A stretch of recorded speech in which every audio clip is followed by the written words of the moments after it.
Xin chào các bạn, hôm nay mình xin chia sẻ với các bạn cách thắng dầu dừa đơn giản tại nhà.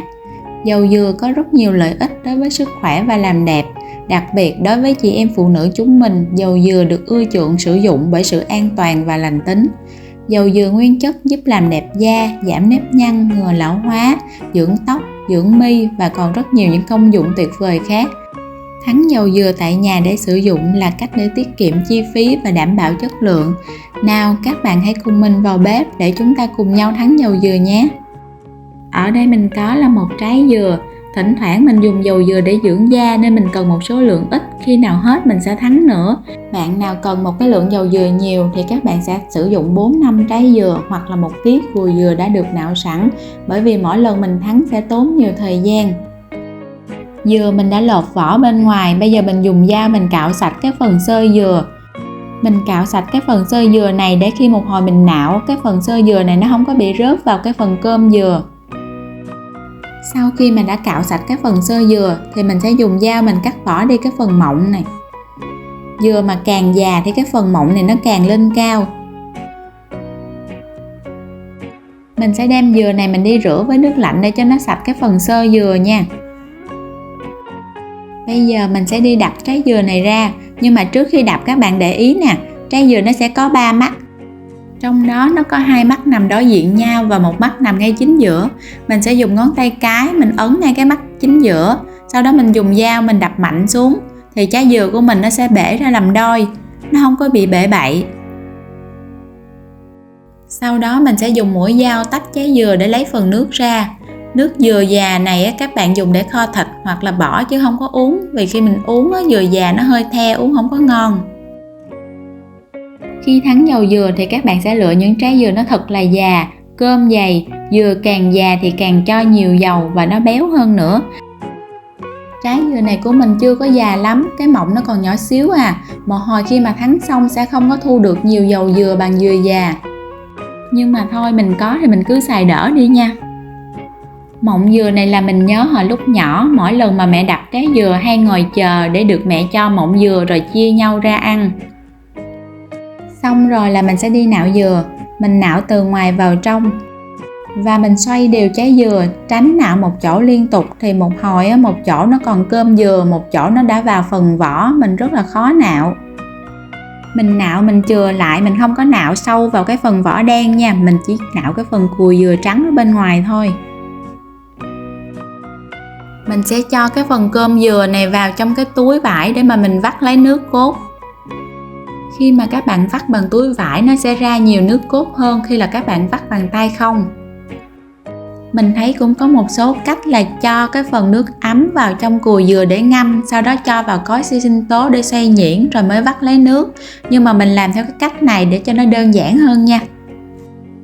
Cái lần vắt đầu tiên này thì mình sẽ vắt lấy nước cốt dừa nguyên chất chứ mình không có cho nước vào. Vì khi mà các bạn cho nước nhiều vào thì cái thời gian mà mình thắng dầu dừa nó sẽ lâu vì chờ cho nước nó bốc hơi.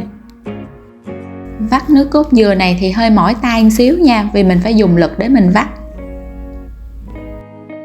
Sau đó là mình sẽ cho cái phần nước cốt nguyên chất này ra một cái tô riêng. Mình sử dụng là 100ml nước ấm. Mình cho vào mình nhồi để mà mình vắt lấy cái phần nước cốt dảo. Mình vắt như vậy 2 lần nha. Mình tự làm ở nhà như thế này thì nó sẽ đảm bảo hơn. Còn nếu như bạn nào không có thời gian thì mình có thể mua dừa ở ngoài chợ, người ta ép sẵn lấy nước cốt, mình chỉ cần đem về và mình thắng thôi. Sau khi mà đã vắt cái phần nước cốt dảo xong thì mình sẽ cho vào túi ni lông hoặc mình để trong tô cũng được. Mình cho vào ngăn mát của tủ lạnh, mình để 2-3 tiếng để cho cái phần cốt dừa nó nổi lên trên và phần nước lạnh nó lắng xuống dưới. Mình sẽ đi thắng dầu dừa nhé.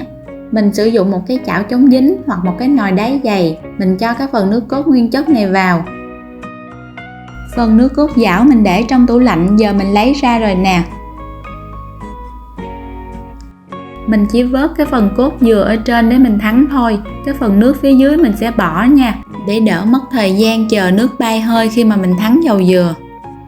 Các bạn nhìn nè, cái phần nước cốt dừa nó nằm phía trên và phần nước nó lắng xuống phía dưới. Cuối cùng là mình sẽ đi nấu cái phần nước cốt dừa này. Lúc mới bắt lên thì các bạn mở lửa to để cho phần nước cốt dừa này nó sôi. Khi mà đã sôi rồi thì mình sẽ hạ lửa nhỏ vừa để mà mình thắng. Thỉnh thoảng thì mình sẽ dùng muỗng mình đảo đều để cho không có bị khét ở dưới đáy chảo. Nhưng mà các bạn cũng đừng có đảo mạnh liên tục, dầu dừa nó cũng không có được ra nhiều.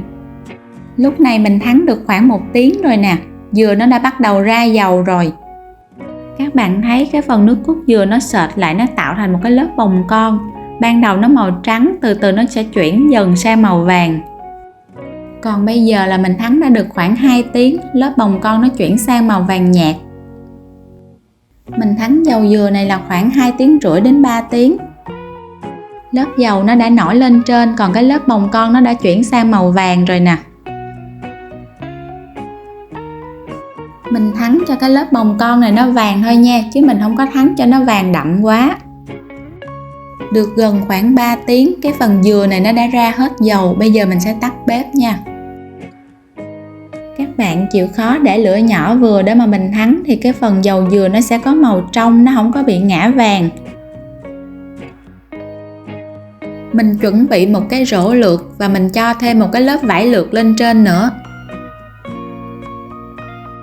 Mình sẽ cho hết cái phần dầu dừa này ra để mà mình lược. Lớp bồng con này thì các bạn có thể ăn được nữa đó. Mình thấy một số người còn sử dụng dầu dừa trong việc chiên xào mỗi khi nấu ăn. Dầu dừa này các bạn bảo quản ở bên ngoài, các bạn sử dụng được trong khoảng 6 tháng hoặc có thể hơn. Còn không thì các bạn cho vào ngăn mát của tủ lạnh. Khi cho vào tủ lạnh thì dầu dừa sẽ bị đông đặc lại. Khi các bạn lấy ra, các bạn vẫn cứ xài bình thường, nó không có ảnh hưởng gì hết. Phần dừa bồng con này bây giờ đã nguội. Mình vắt cho cái phần dầu nó ra hết để tránh lãng phí. Và đây là cái phần dầu dừa mà mình đã thu được nè. Dầu dừa trong, có mùi thơm của kẹo dừa. Một trái dừa thì mình thu được khoảng 60 ml dầu. Các bạn sử dụng dừa già hơn thì có thể thu được lượng dầu nó nhiều hơn đó. Mình sẽ cho dầu dừa vào một keo thủy tinh, đậy kín nắp lại để bảo quản. Cái keo thủy tinh này thì các bạn phải rửa sạch và để cho ráo nước thì dầu dừa mới bảo quản được lâu và không có bị hỏng. Nếu như mà bảo quản ở bên ngoài thì các bạn phải để ở những nơi tối có ít ánh sáng. Còn bảo quản trong tủ lạnh thì các bạn chỉ để ngăn mát chứ các bạn đừng có để ngăn đá nha. Dầu dừa tuy là có nhiều lợi ích và tốt cho da, nhưng mà mình không có dùng hàng ngày. Mình chỉ dùng để dưỡng da hoặc là tẩy trang khoảng 1 đến 2 lần trên tuần. Các bạn có thể sử dụng một ít trên da để xem có phù hợp hay không, rồi mình hãy sử dụng cho cả khuôn mặt. Dầu dừa mua bên ngoài giá cao, mình có thể thắng tại nhà để tiết kiệm chi phí và đảm bảo chất lượng. Tuy tốn chút thời gian nhưng mà cách làm không khó. Các bạn hãy thử làm để dành trong gia đình mình cùng sử dụng và để lại dưới bình luận để chia sẻ cùng mình nhé. Cảm ơn các bạn đã theo dõi. Các bạn ấn đăng ký kênh để ủng hộ mình nhé. Goodbye!